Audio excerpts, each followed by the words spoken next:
Do you need to buy that new guitar pedal?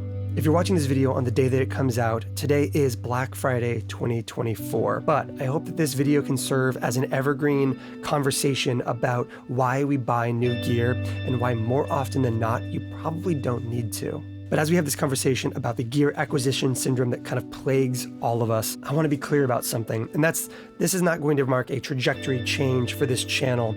I think guitar demos and pedal demos are useful.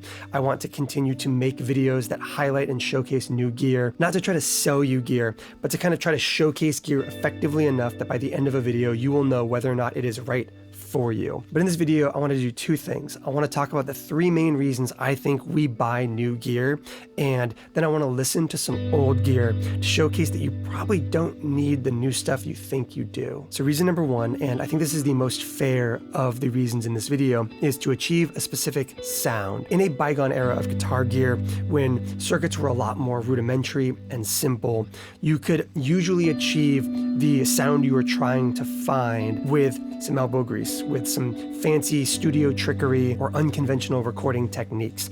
If you had an analog delay, but you wanted to get a tape delay, there were EQ tricks you could do to make your delay sound like the other flavor you were looking for. But it's very fair to say that we live in an era of kind of like ambitious arms race-esque guitar pedals these days.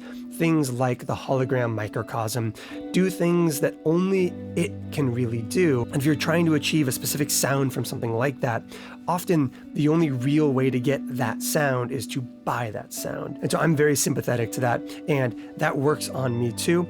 I pick up gear because it does a specific sound all the time. But even if you already have the sound that you like, reason number two can still get you. And this is the one that gets me the most, which is quality of life or ease of use purchases. And these are things that you buy so that you can make your playing, recording, or writing workflows that much easier.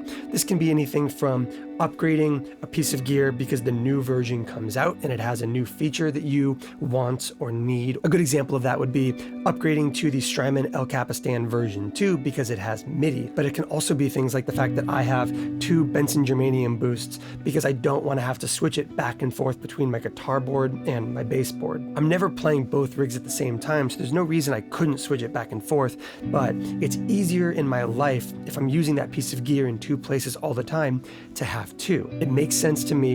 It's a place that I am willing to invest time and resources. Another quality of life workflow thing that I upgraded recently was I got a pair of Meris 440 preamps, and the main reason I got them is because they have a built-in effects loop on the face, and this allows me to more easily reamp pedals in my DAW without having to set up external reamping stuff every time. And at this point in this video, I want to be very clear. There is nothing wrong with buying a piece of gear if it's going to get you a sound that you have been chasing. Nor is there anything wrong with making an upgrade or buying a duplicate of something if it's going to make your creative workflow more effective. I think these are good reasons to update as long as you're in a position where that update makes sense. And then there's reason number three, and this is the one that I think gets all of us and is the one that we need to do a better job of pushing back on, and that is FOMO, or the fear of missing out. It's very evident that in the last 10 years of this space, we've experienced a major arms race where new pedals are crazy feature rich with big updates to processors, new unobtainium, new features, and new sounds that you can only get from that gear. And it creates this sense of, if you want to stay current in the landscape of soundscapes, you have to have the newest, greatest reverb, the newest, greatest sampler, the newest, greatest stereo, V2, Chase Bliss, MIDI capable, whatever. And I get it, because I kind of fell into this gear demo space by accident as a byproduct of all the gear I was buying, because I also wanted the latest and greatest in reverb technology. And so the question remains, do I have an answer for how to deal with these three things? Do I have an answer for how to kind of break out of the cycle of buying new gear? I think reasons 1 and 2 have their merits. I think reason 3 just needs to kind of be couched in the sense of like, not all gear is for everybody, and to know when something's not for you and to be okay with it passing you by. But what I do want to do in this video is build a simple guitar rig and make some sounds that I think sound really, really good that are completely out of this arms race spectrum we are talking about right now. And so we're going to build a mini pedal board. We're going to grab a single guitar and a single amplifier. We are paying no consideration to in production versus discontinued, nor are we paying any attention to boutique versus mainstream. My only rules here are the gear is relatively affordable. All the pedals we're going to take a look at are under $200 used on Reverb, most of them down very, very close to $100, and that all of them have to have been released more than 2 years ago. So let's take a look at the gear we're grabbing to make some sounds in this video.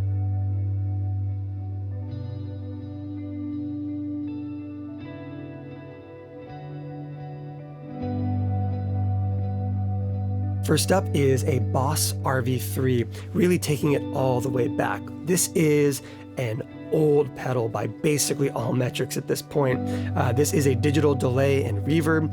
Boss is not a sexy boutique brand, but also outperforms most of our favorite sexy boutique brands. And the pricing history on reverb.com has these for between $80 and $130. I love my fancy new gear, but this is a workhorse reverb that will hold up with the best of them. Next up, we're going to bend the rules a little bit because this is a relatively new custom artwork variant, but this is the Zvex 59 Sound. And yes, this is the little box version, but we're picking it because it is the same circuits inside as the original 59 Sound.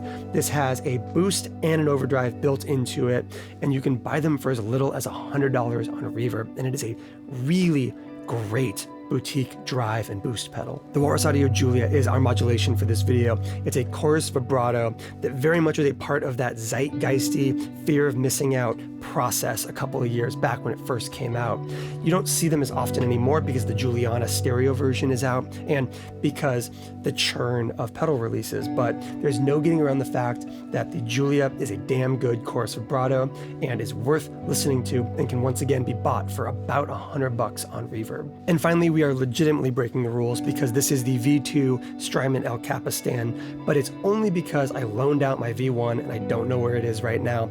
We are not using the MIDI, we are not using any of the external features for this that are available only on the V2. We're going to treat this like the V1 and use it as both an ambient looper, which you are hearing right now, as well as a more conventional delay when we get into our sound samples.